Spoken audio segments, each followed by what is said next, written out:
الرحيم الحمد لله رب العالمين وأشهد أن لا إله إلا الله وحده لا شريك له وأشهد أن محمدا عبده ورسوله بعد اللهم صل على محمد وعلى آل محمد وبارك على محمد وعلى آل محمد كما صليت باركت على إبراهيم وآل إبراهيم إنك حميد مجيد. So the second condition for a marriage contract to be valid Islamically, there has to be two witnesses. There has to be two witnesses. And if there's more, that's better. If there's more, that's better. People who actually witness the offer and the acceptance.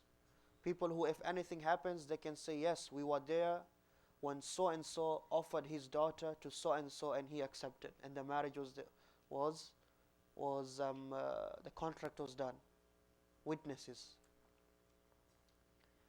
Islam emphasizes so much on so many things about witnesses. If you have noticed, so many things Islam emphasizes there has to be witnesses, because human beings we are quarrelsome, we like to quarrel, and then when we quarrel not in a good way.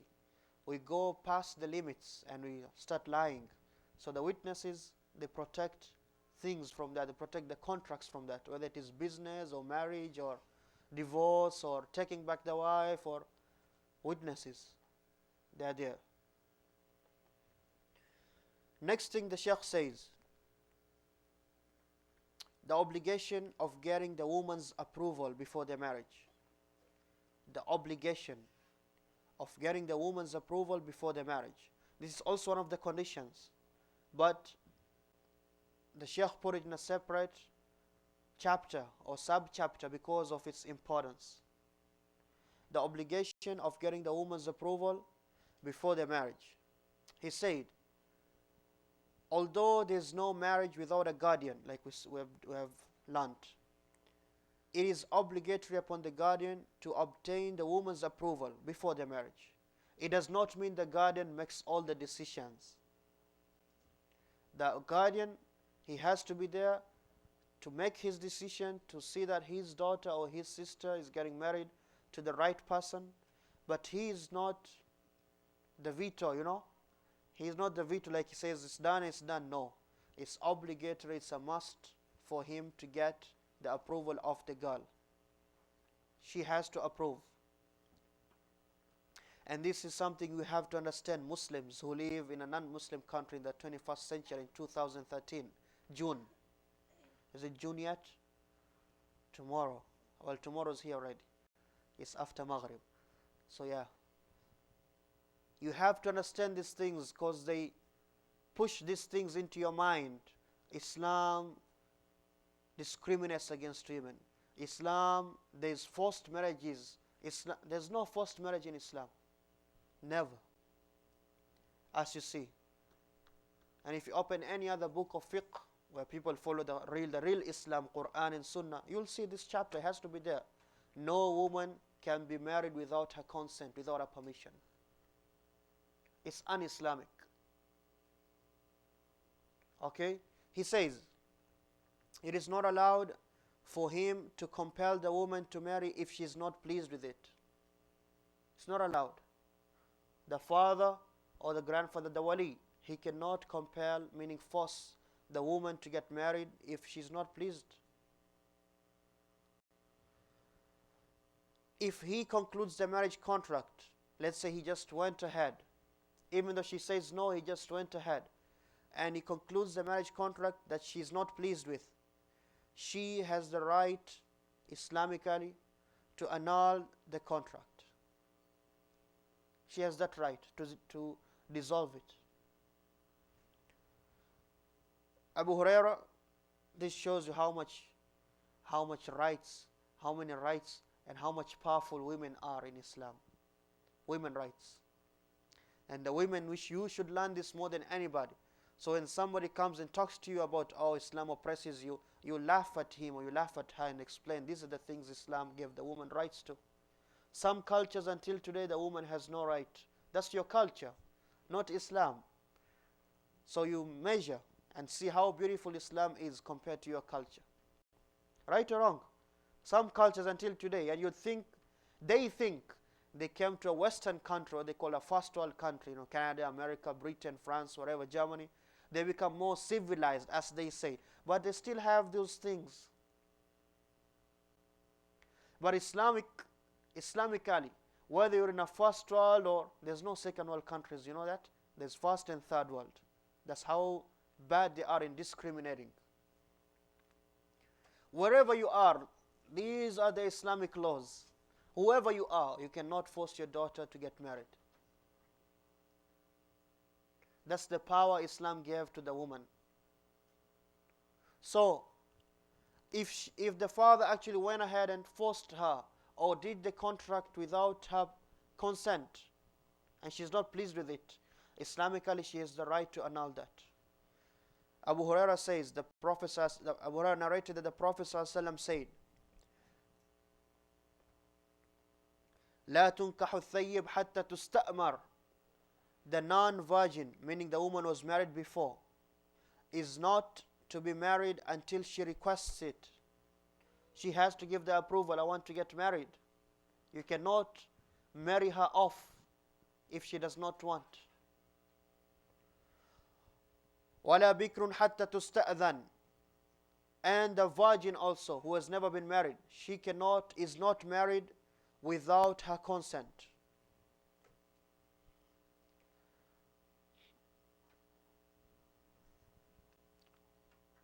Whether she was married before, whether she hasn't been married before, they both have to give their consent. That's the hadith it says, and as you see, it's very clear. This is in Bukhari, Muslim, Abu Dawood, Tirmidhi, Ibn Majah, and Nasai. There is no doubt. The non-virgin woman, a woman who has been married before, is not to be married until she requests it and approves it. And also the virgin who hasn't been married is not to be married without her consent. So when the Prophet ﷺ said this, the Sahaba they said, his companions they said, and I told you this before from those of us who are in the previous classes, some of these ahadith you have to understand them, understand the time they were when the Prophet was talking to you. Some things, not everything. Some people they take that and want to dissolve the whole religion. Oh, that was a different time, we live in different times. No, the religion is one. And it comes from God, the same God who's the ever living. He brought one religion which is compatible with all times. But some things, you understand them differently. Some things, because of the times we live in. And this is one of them. So when he said this, and the virgin is not to be married without her consent, they said, how is a consent to be known? Because usually the virgin, she will not speak. She's a shy woman. 1400 years ago, of course. Not today. How is her consent? How would we know? She won't speak about this. She'll be shy. So the Prophet ﷺ said, if she remains silent. If she is silent, it means she is okay with that. Okay? So the guardian, the father and the mother or the brothers, they have that duty.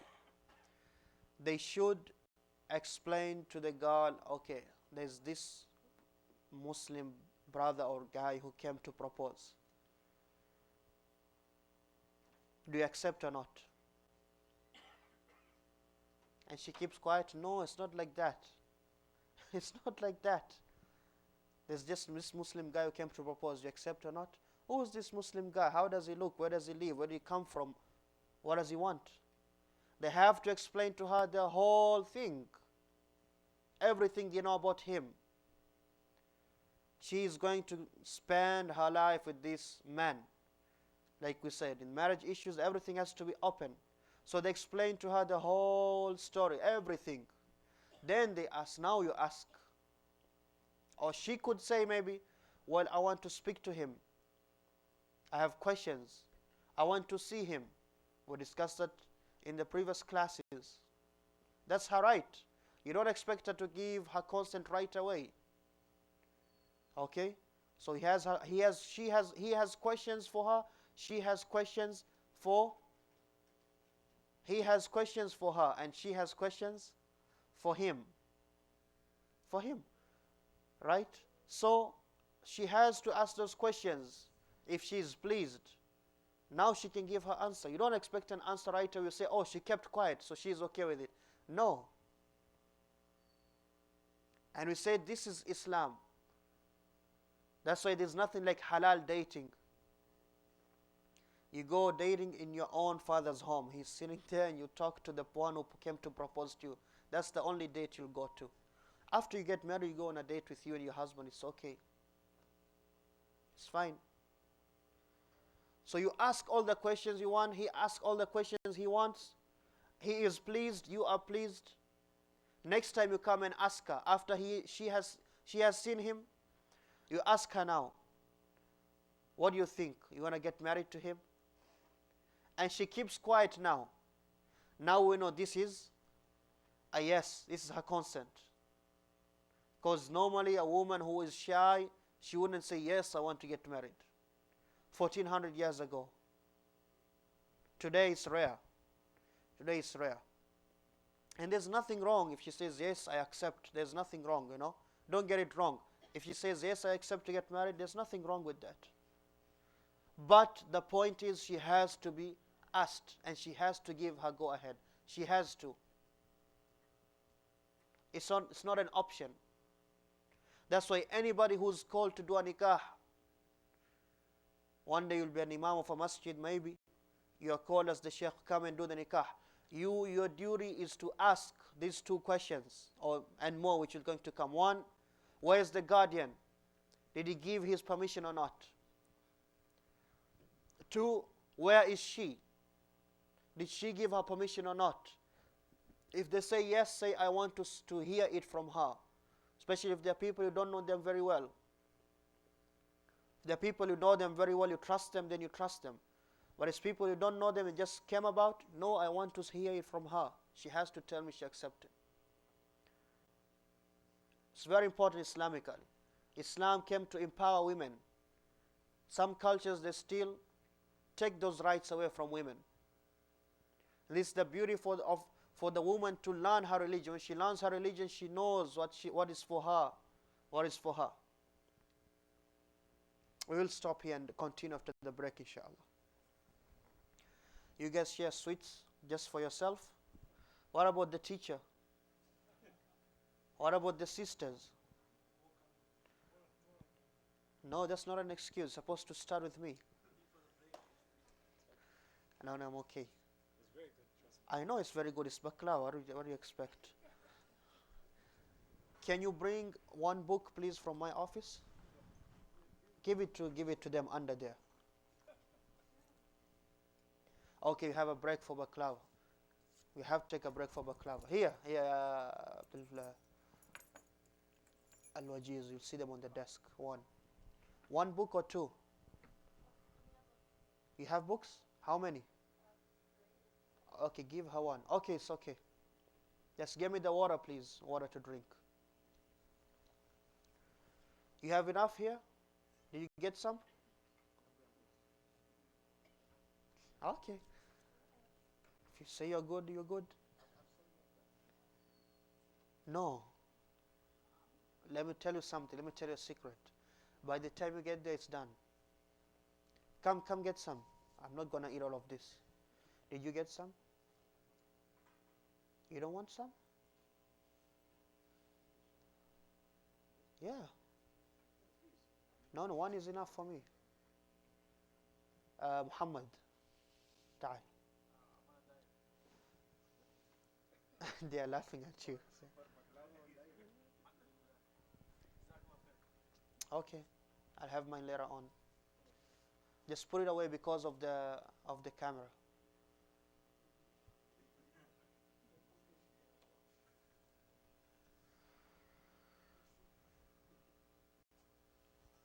You have any questions? You ask before we finish off. Yes. Sorry? That is what Islam taught us. That's what Allah says. Because the woman, she forgets more than the man. This is proven. It is proven. The woman forgets more than the man. It's proven, with no doubt. That's why two women, they take the place of one man in the contract.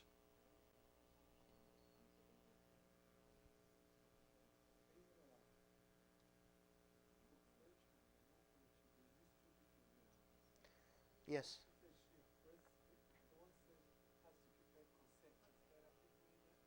No, it's just a translation. It's just a translation. But it comes down to the same point. They both have to give their consent.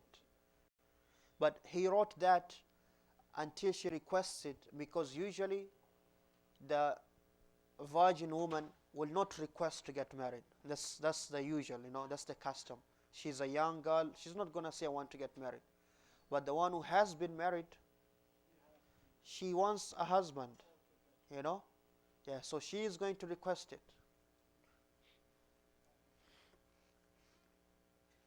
Is there anything wrong for a woman to request to get married? No? And she can say to her father, I want to get married, without anybody coming to propose. Yeah? It's fine? What does your culture say though? Don't worry. What does your... Why? So Islam does not have respect? So Islam does not have respect for parents? So which is better, Islam or culture? See? See, things like this in the culture, we said, culture is okay. We all have to have a culture. You have to have a culture. You are born somewhere, there's some customs of that place. But whatever contradicts Islam, we say that is wrong. It's true, people find it somehow it's not of respect, or it's not appropriate. Why though? She's a human being. She has feelings also. She has emotions. Maybe she feels she's ready for marriage. If she does not tell you, the father, who is she supposed to go and tell? Who is she supposed to go and tell? Find a boyfriend at school and college and tell him? They don't like the bottles here on the camera.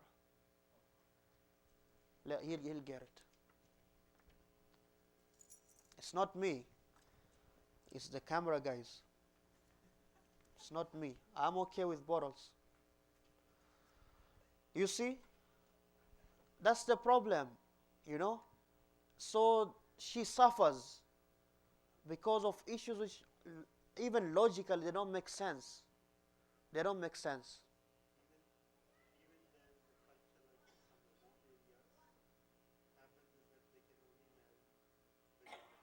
She can only get married to the cousins.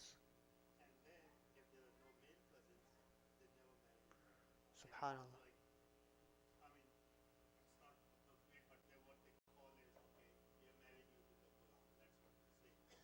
To the what? We're marrying you to the Qur'an?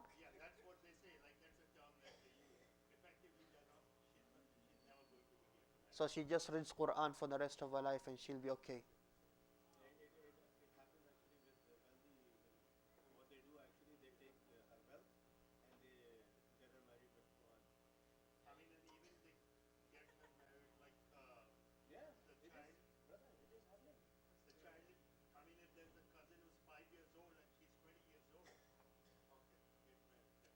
And what is he going to do with her?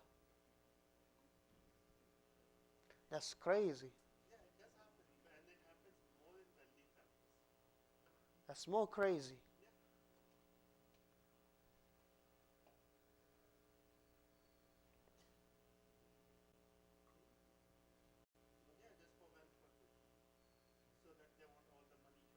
Ah. Well, that question which came up. What do you think about cousin marriages? Can you marry your cousin? Would you? See, I knew. You say yes, then you say no. Why you say no?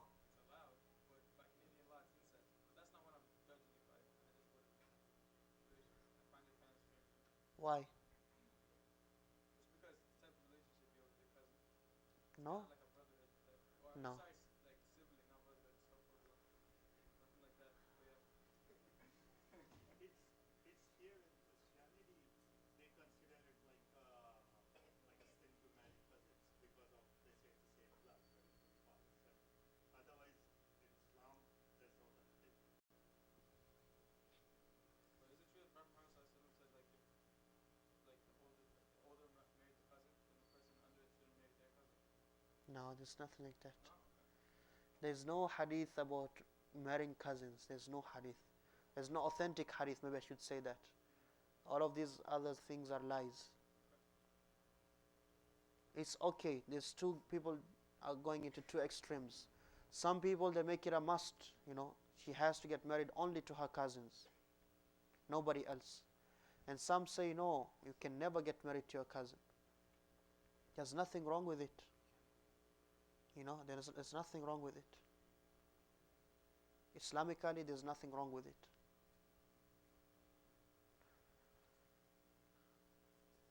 Even though some people, they say, well, the reason we don't want them to get married to their cousins is because if they have a problem later on, then it's the whole family fighting. That's what they say, which is, you can understand it on that perspective, So when they start fighting, now it's the father and his brother, or father and his mother, they are brothers or brother and sister. They say that.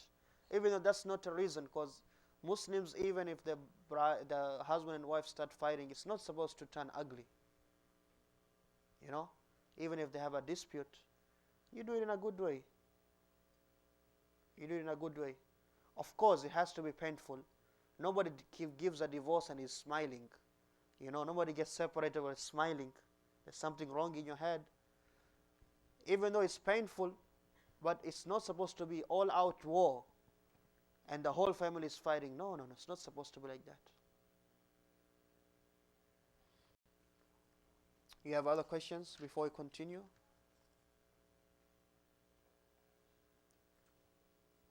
Anybody has questions?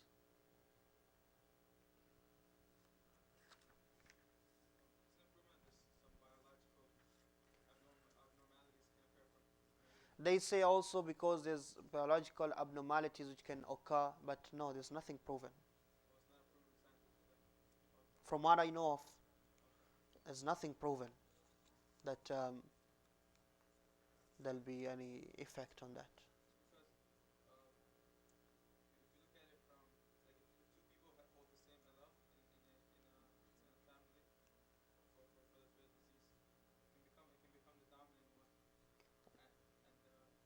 Are you a doctor? Are you a doctor?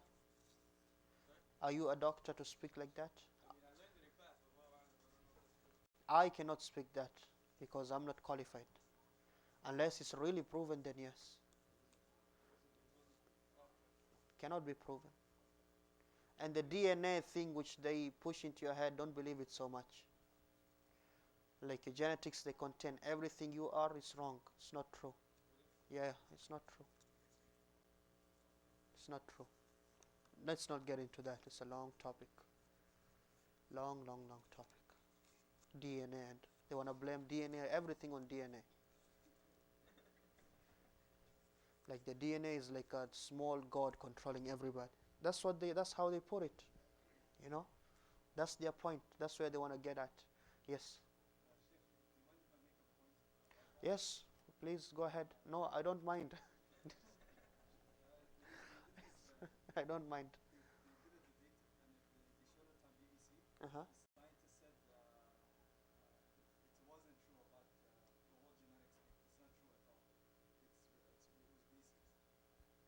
Yeah, so that's, unless the experts speak. I am an expert in Islamic law. I cannot speak to you about anything else, pathology, or I'm not an expert there. I have to listen to an expert who's still going to tell me something, then I view it in Islamic view. So if the experts say no, then it's no. He's in med school. He's not a doctor even yet. And he has to be a doctor first, then he has to specialize.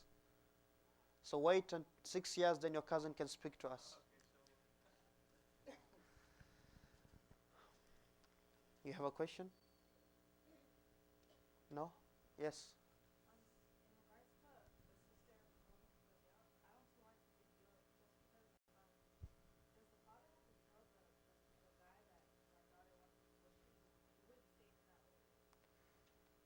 How?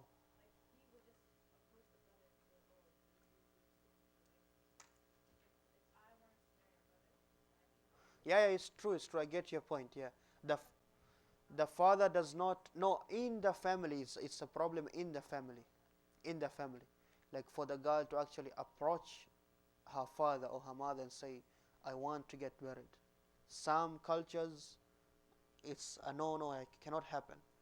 That's not something a girl does. That's what they say, and you wonder, she can do more than that. Maybe she's doing more than that. You know, so it's in the family. And of course, if she says that to her dad, I want to get married, and when he goes to look for a husband for her, he does not have to say, actually I'm looking because she requested. He does not have to give that information, you know.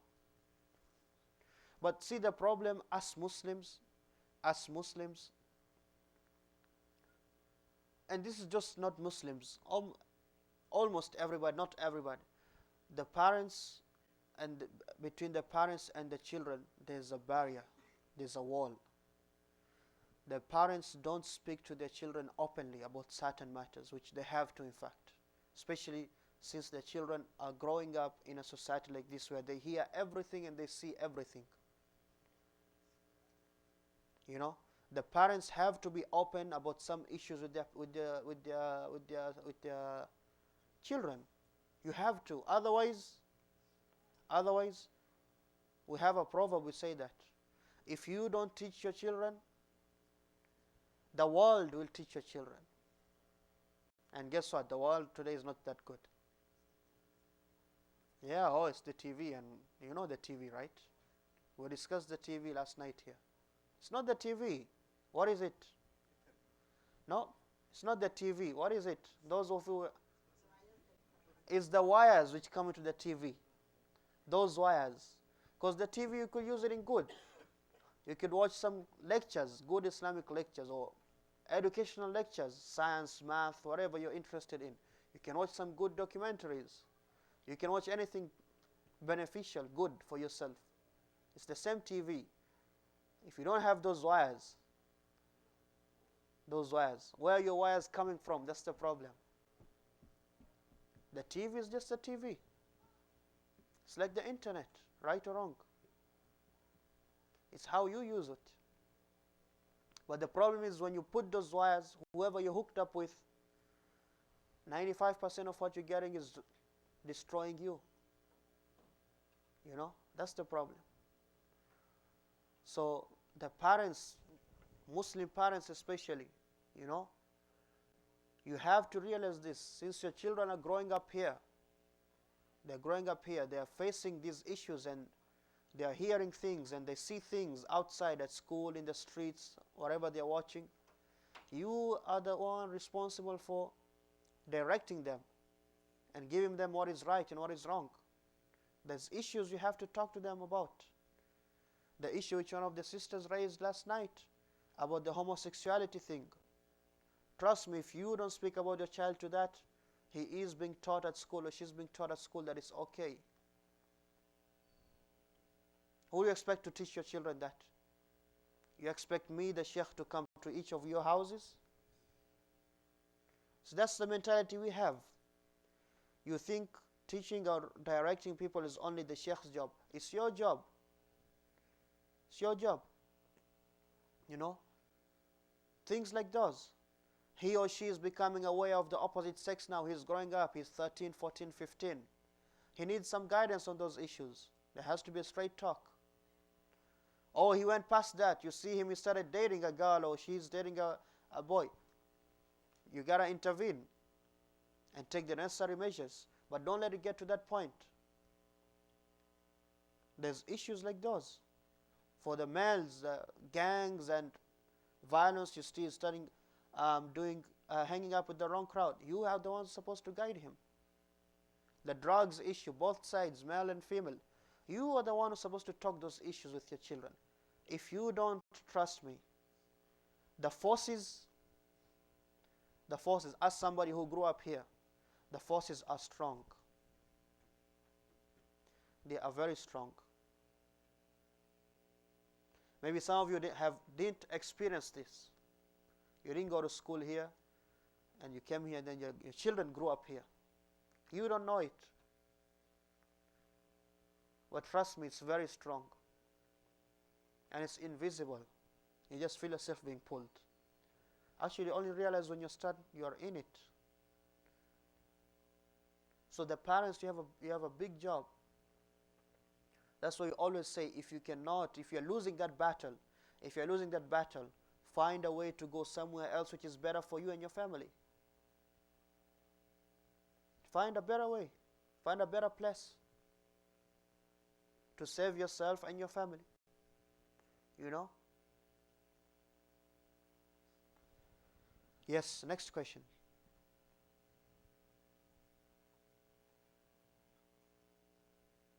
Ask. It's your time to ask. Yes.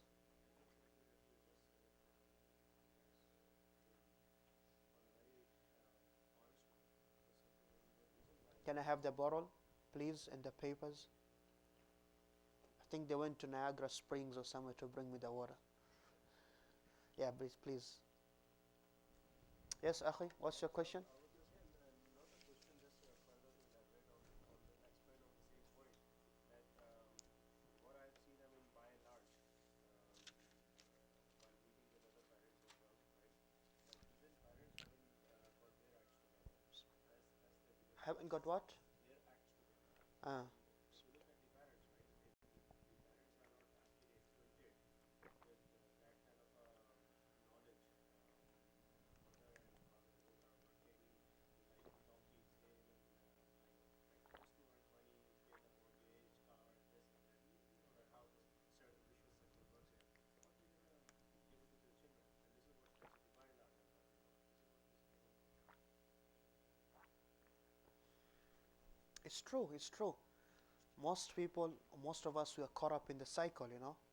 You're caught up in the cycle. You spend more time with your job or whatever else than your children. And that's the challenge of living in societies like this. You know, and the problem is, most of us, we don't like to hear these things.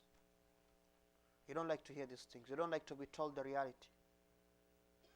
It's the challenge of living in this kind of societies. Everything else, the forces are pulling you out of the proper way which you want to go. And if you don't have enough time for your children, trust me, as a teacher, it is not enough for you to come and bring your children for the weekend school, 10 to 2, Saturday and Sunday, and you think they'll be good Muslims? It's not enough. I'm serious. I'm dead serious. I'm not saying don't bring them. Actually, you're doing something. You're better than the ones who are not bringing them. But that is not enough. It's not enough at all. If you don't teach your own children at home, if you are not upright in your own house, people don't see you being somebody who they want you to be. Trust me, human beings were just like that. We are created like that. Each one of us has once a role model, somebody to look up to, especially when you're young. When you're young, the greatest hero to you was who? It wasn't Spider-Man or Batman or any. It was your dad. Everybody's like that. There's nobody stronger than my dad. There's nobody bigger than my dad. Everybody's like that because as a human, you're created like that. Then you grow up, okay, you learn things. Your hero became Tupac or, I don't know, Karl Marx, Che Guevara, whoever. Don't say I'm a communist because I just said Karl Marx and Che Guevara. Anybody else? It depends. I'm just giving random examples. Then you grow up. We are always like that. So when your children are growing up, Are they getting the real role model you want them to get or not? And they're not growing up in Pakistan like you grew up. They're not growing up in Somalia like you grew up. They're growing up with the forces, catching them and pulling them since they're young. Have you seen what the cartoons teach the children here? Have you seen that? It's terrible. There's no more Bugs Bunny and Tom and Jerry. No, no more. Even Bugs Bunny wasn't that great. He was kind of corrupt a bit. Yes, I'm serious. But the cartoons today you think that's the safest thing to teach your children. And when they sit there, that machine is created to grab somebody's attention. The child sits like he's plugged in. He's getting all the junk in his brain. You as the father, you are responsible. You as the mother, and the mother is more responsible than the father. Because the father has to go and get some bread. He has to go and earn a living. What are you teaching your children? That's what we discussed, and who to marry. Who to marry, we discussed that. A woman who's religious, a woman who knows what she wants. She knows where she's going. So she can teach your children that. That's the beautiful thing of getting a good woman. You can trust her with your children. Not a woman, when you go to work, you are stressed. What is she teaching my children?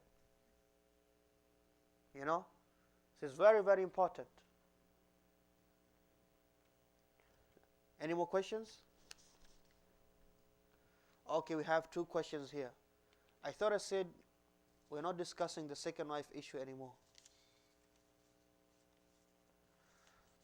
I said that yesterday. Anyway, I know it has to come up. Last week, you mentioned that if the husband married second wife, he does not have to tell his first wife. No, he doesn't. Is that from the Sunnah?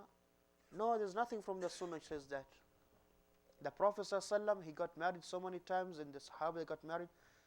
We don't even have one weak hadith, let alone one authentic hadith which says that he asked permission.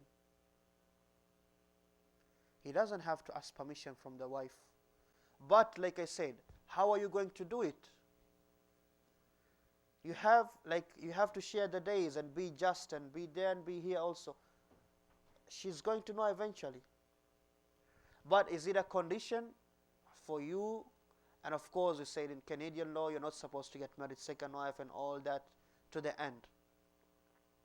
We're talking about Islamic law. No, it's not a must.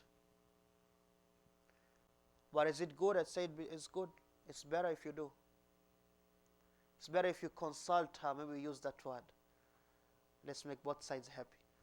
It's better if you consult her, not ask her permission. I know those brothers whose their wives are on this side, or those wives with their brothers on this side, their husbands, they feel okay. This sheikh is not so good. This side they feel, I should not come to this class. This side they feel, this is the best sheikh. Right? Second question says, which is almost similar. The conditions. We are getting to the conditions. We'll mention this. We'll answer this right now.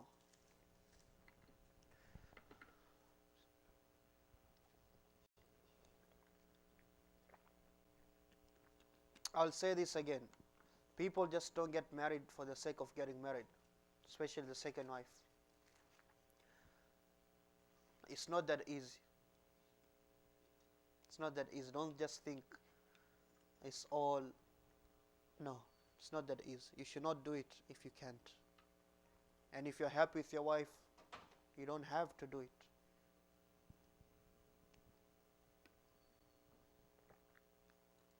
Your looks changed.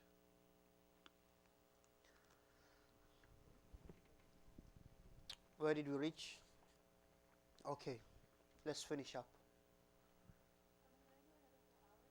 No, we just did one part. You have to have one more and we finish. Bismillah ar-Rahman ar-Rahim. So he says the obligation of getting the woman's approval before the marriage. And if it happened, the wali, the guardian, did not take the woman's approval, did not consult her, and she was actually married, they did the contract already. Like the father, who's the guardian, he gave his consent, and there was 2 witnesses, and the guy who was getting married was there, and everything was set, and they accept. He offered and he accepted. What happens now? Well, she is not pleased. She is not pleased. Either she was told and she's not pleased, or let's say she doesn't even know. Her father just comes and says, you know what? I just married you off to so and so, and tomorrow you're going to move in with him. What does Islam say about that? He says,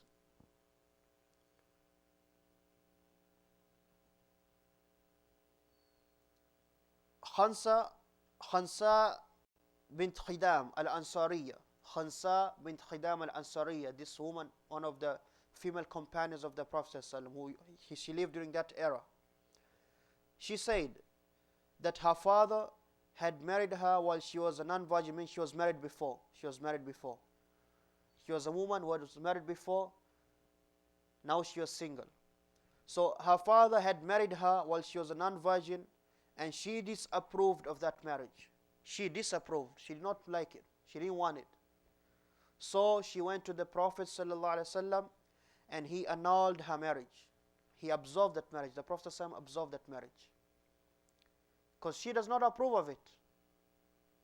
That's how much Islam empowered women. She's not okay with it, she cannot get married to him. Okay? So that was a woman who was married before. So you can say, okay, if the woman was married before, she knows what she wants exactly. She has known a man, she has been in a marriage, you know. She knows exactly what is happening, she knows what she wants. What if she was a virgin? Maybe it's good for her if her husband just marries her, if her father just marries her off. And she's young, maybe she doesn't have a say. Some people say that the virgin, the young girl, she does not have a say. Even if her father marries her off, it's okay. What does Islam say about that? He says, Ibn Abbas narrated that a virgin young lady came to the Prophet ﷺ and mentioned to him that her father had married her off while she disliked it. She disliked it. The Prophet ﷺ then gave her the option. He says to her, it's up to you. You want, we can annul that marriage right now. And if you want, maybe you disliked it that time, but now you are okay with it, you think you want to go ahead, then we can let it go ahead. So it's up to the lady herself. It's not her father's discretion, only discretion is the father or the guardian. No, she has to give her consent. This is what Islam says. Now came the issues which we mentioned. What if she says yes, but the father says no?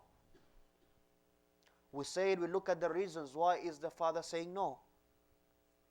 If the father says, I know this guy, he is a bank robber, he does this, he does that, he's only putting a nice face because he wants to get married to you, then he has a valid reason to say no to that marriage, even if she insists. That's a valid reason. He knows this guy, you know. But if there's no valid reason, the only reason is that no, he is not Arab. How can we get married to non-Arabs? The Arabs, they say that. He is dark-skinned. How can you get married to a dark-skinned man? That's what they say. There is not a reason. In that case, if she says, yes, I want to get married to her, they say, the parents say, no. She has the right to come to the Islamic country, we said, the leader or the ruler, the Islamic court. In these situations, come to the imam. And if there's no proper reasons, she should get married. He is a good man with good character. We mentioned the qualities of a good husband. The one, if a man who you are pleased with his religion and his character, and he can afford to take care of the family, take care of a household, there's no reason to hold her back from him. you know. So the woman has to give the approval. She has to give the approval. So what if she says yes, and then a day before the marriage she says no? What if she says yes, then one day before the marriage she says no, I don't want to get married to him anymore? It has happened so many times. In fact, some of them the day of the marriage, he starts crying and there's a whole scene, and oh, and it's bad, it's ugly. She says, no, I don't want. What are we to do? Answer me, answer me. What if it happened to you? I hope it doesn't happen to you. I'm sorry for those of you who are single. You'll be devastated, But what if it happens? What if he says no on the day of marriage or the day before marriage? Should we force her to go ahead? Well, we rented the banquet hall already. We paid for the food. He bought his 3-piece suit, Armani, $600 or $1,200. And they planned a trip already. And the ring was $15,000, not $1,500. And he also gave the mahar already. And. Total $47,500. Of which $20,000 was a loan. He is in debt. Can we cancel it now? Oh, leave alone her side. The dress and that and that and that and that.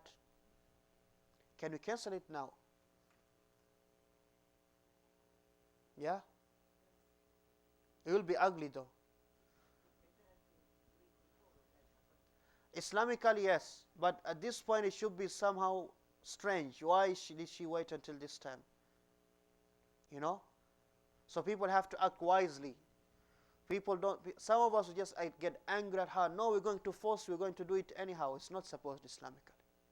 She has a say. Why is she saying that? Maybe she just got scared. Panic attack. Panic attack, Now she's realizing, now she's getting married. So somebody needs to cool her down and explain to her, you are ready for this, you liked it, you are jumping the day before and you're smiling all this long and she says, okay, I was just yeah, whatever, But if she says no, it's no. It's her choice. Okay? It's her choice. Especially if there's a valid reason. You cannot see some of the cultures, especially the Arabs, they have this a lot. And I'm not as about this class, about me. When I mention people, I'm not pinpointing or putting anybody on the spot or discriminating against anybody, but I'm mentioning facts. They say, no, you'll get married to him, he says, I don't like him, I don't want to get married to somebody like that. They say, no, once you get married to him, you'll get used to him. You're young now, you don't understand. That's the best excuse they use. You're young, you don't understand, and after 1 year, 2 years, you'll get to like him. This happens a lot. And after 3 years, they have 2 kids, and he still does not like him. What do you do now? It happens a lot, seriously. You'll be shocked. Now, instead of stopping a marriage which was not going to harm anybody so much, because they were not married, it's just a proposal, now you're breaking a family. And there's kids to be taken care of. And now it's much more ugly, right or wrong. So this is why Islam put these things. She has to give her consent. And likewise, some cultures I know, my Pakistani cousins and Indians and Bangladeshis, you force your sons to get married. Tell me if I'm wrong. Am I wrong? You. Am I wrong? See? It's the same thing also. Same rule applies. Just like you cannot force your daughter to get married, you cannot force your son to get married. Of course, it happens more for the daughters. It happens more for the daughters, but it happens for the sons also. I have seen cases like that. and it just ends uglier. Islam, it gives everybody his respect, his choice. It's a marriage. It's supposed to be an agreement. People have to do it willingly. They are going to share their life together. What's wrong with you? How can you, if you cannot stand somebody who just came on the bus and he has things you don't like, for 2 or 3 minutes. How are you going to stand somebody who you don't like for your whole life? It's supposed to be something, like we mentioned from the benefits of marriage, somewhere you find love and comfort and mercy. She has no love, she does not find any comfort, she is stressed, there's no mercy. They don't like each other. From the beginning, they didn't want this marriage. It's just the families. Islam says no. Anything which takes away from somebody's conscience, because now, are they going to be good Muslims? He is going to oppress her, she is going to oppress him. He cannot perform his ibadah, his worship properly, she cannot be a good Muslimah. He'll be stressed, he cannot even work properly, she won't care. Why? It's supposed to be harmony and love and mercy for the whole community to grow. So this is the purpose. This is the purpose. One of the 5 things this Sharia came to protect is the person himself. Islam protects life. Islam protects the honor of anybody. People have honor. You have 3 things. You have honor, you have your wealth, and you have your blood. All of these are sacred. Nobody is supposed to transgress those limits without a proper excuse. You get it? I'm trying to show you the importance of all this. Why does Islam set up these parameters and these limits? It's because of this, to solve and to get rid of those issues. You want to be somebody who you want. You don't want to be with somebody whom you don't want. Right or wrong? It's that simple. Otherwise, you won't go for 37 years, and mashallah, 34 years. You won't go to 34 years. You won't go to 1 year.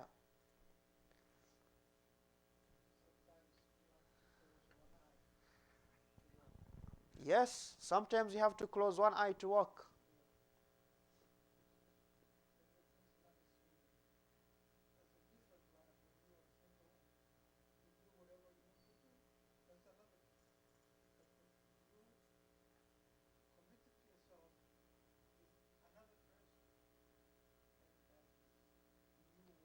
She has to be somebody at least you can work out things with. Somebody at least you like. That's the list. That's the list. So this is very, very important. This is very, very important. So basically today we discussed the conditions for a marriage. The permission of the guardian, and the witnesses have to be there, and the consent of the girl. She has to give a consent. We will continue inshallah next time. Subhanakallahumma bihamdik, shadu an la ilaha illa anta astaghfiruka wa atubu ilaik. If you have questions,